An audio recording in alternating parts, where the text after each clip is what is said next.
Nagpaalala ang Department of Health o DOH Region 3 ukol sa iba't ibang sakit na maaaring makuha ngayong tag-ulan. Naghahanda raw ang ahensya para sa tinatawag na wild, waterborne diseases, influenza, leptospirosis at dengue. Pagdating sa pag-iwas sa waterborne diseases, patuloy ang paghimok ng DOH sa publiko sa pagsasagawa ng preventive measures kagaya ng pagsisigurong nahugas ang mabuti ang kinakain. Yung hand washing, yung pagpapakulo ng tubig kasi syempre kung hindi po tayo sigurado na dahil medyo pwede kasi ma-infect yung mga water pipes po.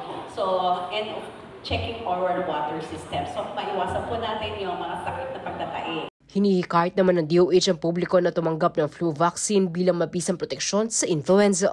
And then, paalala po, kung merong inubos, nisipot, yung ating etiquette, yung ating pagkatakip ng ating mga bibig pagka umuubo, iwasan din po, of course, yung ating mga paghugas ng kamay, at saka iwasan namin pagka umuubo, ikuskus sa mata or sa ilong po.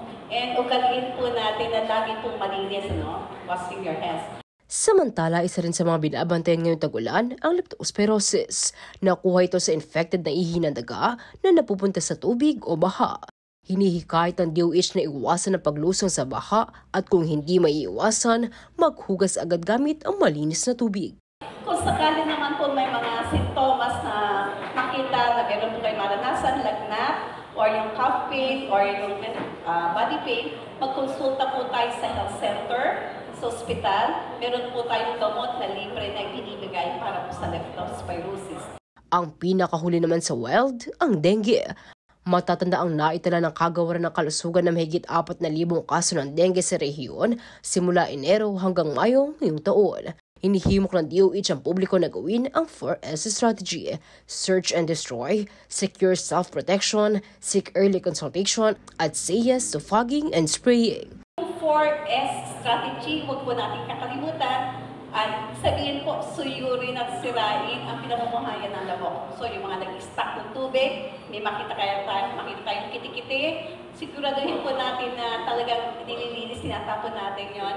And then, protection ng ating sarili, protection like protective clothing, yun po. And sumangguni agad sa doktor kung meron nararamdaman. And lastly, we support the fogging kinakailangan po sa ating po mga community, lalo na kami. Liana Canilaw, CLTV 36 News.